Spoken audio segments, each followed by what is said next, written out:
15 अगस्त 2021 ओला electric ने अपना ओला S1 Pro को यहाँ लॉन्च किया था, लेकिन 2 साल के बाद 15 अगस्त 2023 को वो अपने S1 Pro का जनरेशन 2 लिया। लेकिन सर 2 साल के अंदर ही ओला कंपनी अपने इलेक्ट्रिक स्कूटर का यहाँ पे सेकंड जनरेशन यहाँ पर क्यों लेकर आ गई? मतलब कि एक बात बताऊं, कोई भी कंपनी अगर अपना व्हीकल बनाती है इलेक्ट्रिक व्हीकल इंडस्ट्री के अंदर तो उसे कई सालों तक चलाती है। जैसे बात करें एथर का 450 है तो उसका 450 प्लेटफॉर्म पर उसी पे बेस्ड वो अलग अलग स्कूटर्स को निकालते रहते हैं और काफी लंबे समय तक चला रहे हैं। यानी कि कोई भी कंपनी अगर एक डिजाइन बनाती है उसे लंबे समय तक चलाती है। लेकिन ओला कंपनी के साथ क्या हुआ कि जनरेशन 1 आया था तो 2 साल के भीतर ही जनरेशन 2 देखने को मिल गया। देखो, सबसे पहले ये समझने के लिए करना पड़ेगा कि जो जनरेशन 2 है एग्जैक्टली में जनरेशन 2 प्लेटफॉर्म है जिसके अंदर उन्होंने ऑलरेडी एग्जिस्टिंग जो गाड़ी थी ना उसी के ऊपर उन्होंने फीडबैक लिया सारा और सारी की सारी चीजें इंप्रूव करके डाल दी। यानी कि जो लोग बोल रहे थे कि गाड़ी के अंदर चीजें होनी चाहिए उनको अच्छे तरीके से सुना और उसे अपनी गाड़ी के अंदर इंप्लीमेंट कर दिया। क्योंकि जब से ओला S1 Pro आई थी ना तो इसको काफी ज्यादा क्रिटिसिज्म मिला था काफी चीजों के कारण, जैसे कि फुटबोर्ड होता है वो फ्लैट देखने को नहीं मिलता, बीच में हम्प देखने को मिलता है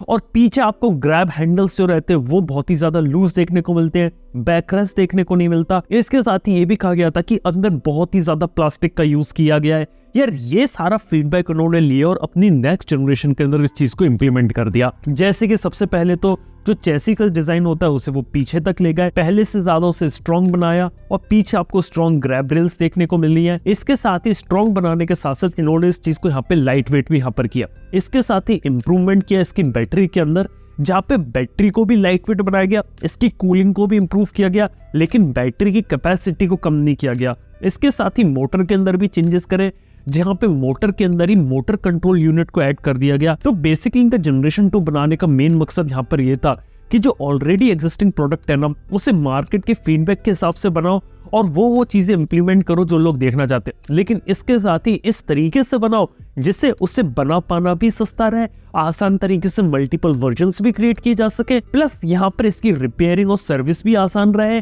और इसे बना पाना सस्ता भी पड़े ताकि इसे ज्यादा से ज्यादा क्वांटिटी में बना पाए। और यही चीज यहाँ पर ओला इलेक्ट्रिक ने करी। उन्होंने अपनी S1 Pro का जब Gen 2 बनाया तो इलेक्ट्रॉनिक आइटम्स होते उनको यहाँ पे कम से कम कर दिया, जो वायरिंग होती है उसे भी यहाँ पे रिड्यूस कर दिया और ओवरऑल इस तरीके से प्रोडक्ट बनाया कि एक प्रोडक्ट एक डिजाइन के अंदर वो मल्टीपल इटरेशंस बना सकते हैं। यानी कि जो S1 Air आता है वो भी आपको सेम प्लेटफॉर्म पे देखने को मिलता है, जो S1 X इन्होंने निकाला है वो भी इसी सेम प्लेटफॉर्म पे देखने को मिलता है। और जब एक प्लेटफॉर्म का यूज करके यहाँ पे आपको मल्टीपल इलेक्ट्रिक स्कूटर्स देखने को मिलेंगे ना तो उनकी प्राइसिंग भी लोग कंट्रोल कर सकते हैं और उनको ज्यादा आसानी से ज्यादा जल्दी भी बना सकते हैं। हालांकि बात की जाए तो इस जनरेशन 2 से जो इम्प्रूवमेंट जो लोगों को यहाँ पर देखने को मिलेगा, सबसे पहला होता होगा फ्लैट फुटबोर्ड, आगे और पीछे डुअल सस्पेंशन देखने को मिलेंगे, पीछे की तरफ बैकरेस्ट देखने को मिलेगा जो कि मेटल का होगा, इस बार पहले से ज्यादा स्ट्रॉन्ग होगा। इसके साथ ही थर्मल एफिशिएंसी भी बैटरी में देखने को मिलेगी जिससे बैटरी अब ज्यादा जल्दी ओवरहीट नहीं करेगी और ये सारी की सारी चीजें कंटिन्यू रहेंगी इन्होंने जितने भी इलेक्ट्रिक स्कूटर यहाँ पर निकाले। लेकिन एक बात बताऊं तो जो S1 Pro जनरेशन 1 था तो क्या इसको यहाँ पे डिसकंटिन्यू कर देंगे?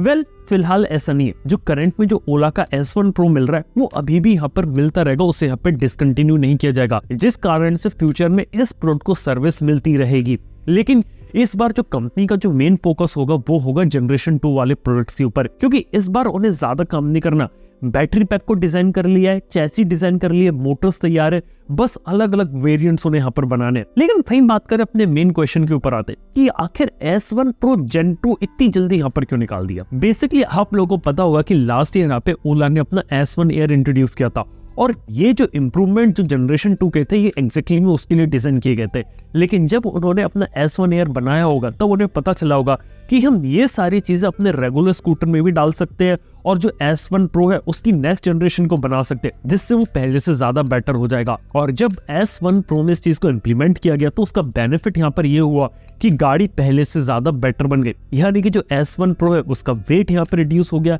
जिस कारण से उसका एक्सेलरेशन पिकअप यहाँ पे इंक्रीज हो गया। इसके साथ ही टॉप स्पीड इंक्रीज कर दी, इसी के साथ ही जो रेंज रहती है उसके अंदर भी इंप्रूवमेंट आ गया और इसीलिए 1,47,000 रुपीज की प्राइस में आपको S1 Pro जनरेशन 2 यहाँ पर देखने को मिल रहा है। हालांकि बात बता देना चाहूंगा कि गाड़ी को यहाँ पर मैंने टेस्ट किया है और ये चीजें यहाँ पर फील करी है कि S1 Pro जनरेशन 2 के अंदर आपको बेटर बिल्ड देखने को मिल रही है हल्की सी, और प्लस आपको बेटर एक्सेलरेशन देखने को मिल रहा है। लेकिन गाड़ी यहाँ पे थोड़ी लाइट वेट हो गई है और देखा जाए तो इंडियन कंडीशन के हिसाब से एक काफी ज्यादा प्रैक्टिकल स्कूटर यहाँ पर आपको देखने को मिलता है। लेकिन बात यही है कि S1 Pro अगर ज्यादा बेटर हो रहा तो उसकी कीमत ज्यादा कर दी, बीच में S1 Pro है, लेकिन जो मेन सेलिंग पॉइंट है ना इनके वो है S1 Air और S1 X। यही तो स्कूटर इनका प्लान है आगे चल के ज्यादा से ज्यादा क्वांटिटी में बेचना। और देखा जाए तो जो मेजर डिफरेंस है S1 Pro जनरेशन 2 और S1 Air में वो है मेनली यहाँ पर इसकी हब मोटर का। यहाँ पे आपको जनरेशन 2 में मिड ड्राइव मोटर है जो यहाँ पे बेल्ट से यहाँ पे कनेक्टेड है, और जो S1 Air है वहां पे आपको हब मोटर देखने को मिलती है और ड्रम ब्रेस देखने को मिलते हैं, और बैटरी पैक के साइज को रिड्यूस किया गया S1 Air के अंदर। इसके अलावा बाकी सारी चीजें आपको काफी ज्यादा सिमिलर देखने को मिलती है। हालांकि बात की जाए तो S1 Pro Gen 2 में मेरे को कुछ कॉस्ट कटिंग भी लगी थी, जैसे कि साइड में जो पूरा बेल्ट का कवर होता है उसे यहाँ पे रिमूव कर दिया गया, और जो डिजाइन और जो लुक्स होते हैं ना अब उसके उतने अच्छे नहीं लगते जैसे पुराने S1 Pro जनरेशन 1 के लगते थे। खैर उन्होंने यहाँ पे कुछ डिसीजन लिया और इंडियन कंडीशन के हिसाब से एक काफी बैलेंस और एक परफेक्ट स्कूटर यहाँ पर निकाल कर दिया जो देखा तो मार्केट में काफी ज्यादा हिट हो सकता है। देखते हैं आने वाले टाइम में ओला के जो प्रोडक्ट्स रहते हैं वो किस तरीके से काम करते हैं। लेकिन यहाँ पर अगर मैं ओला इलेक्ट्रिक के प्रोडक्ट्स के बारे में बात कर रहा था तो आपको यहाँ पे बता सकता हूँ कि यहाँ पे ओला ने अपनी जो बाइक्स इंट्रोड्यूस करी थी तो यहाँ पे 4 बाइक को शोकेस किया था, शायद ये बात आपको पता होगी। लेकिन यहाँ पे डायमंड हेड के अलावा जो 3 बाइक उन्होंने शोकेस करी थी, क्या आप लोगों को पता है वो भी सेम प्लेटफॉर्म के ऊपर बेस्ड है, जिसके अंदर उन तीनों बाइक्स को प्रोड्यूस करना बना पाना उनके लिए काफी ज्यादा आसान रहेगा आने वाले फ्यूचर में। हालांकि ओवरऑल बात कर तो फाइनल थॉट्स में अपने बता देना चाहूंगा कि कंपनी के बारे में एक बात अच्छी लगी कि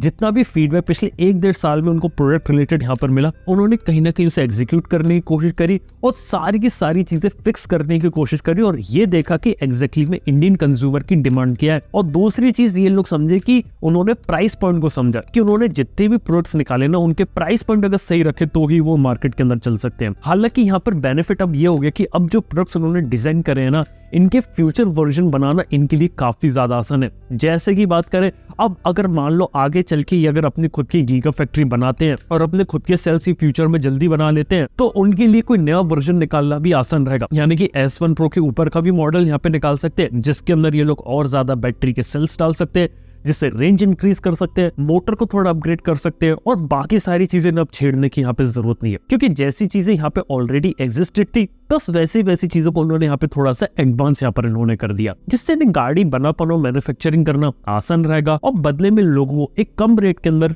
एक अच्छा प्रोडक्ट यहाँ पर देखने को मिलेगा। खैर ये है कहानी यहाँ पे ओला S1 Pro जनरेशन 2 की। यहाँ पे मैंने जनरेशन 2 और S1 Air दोनों की यहाँ पे इनिशियली थोड़ी बहुत टेस्टिंग करी थी, और ओवरऑल देखा जाए तो अब जो इलेक्ट्रिक स्कूटर जो ओला कंपनी की तरफ से आ रहा है ना वो अब काफी ज्यादा यहाँ पे प्रैक्टिकल लग रहा है। बाकी आप लोग भी अपनी राय यहाँ पर बता सकते हो ओला S1 Pro जनरेशन 2 के लिए और नए S1 Air वगैरह के लिए नीचे कमेंट के अंदर। थैंक यू आपका वीडियो देखने के लिए, मैं आपसे मिलता हूँ नेक्स्ट वन के अंदर। Good bye.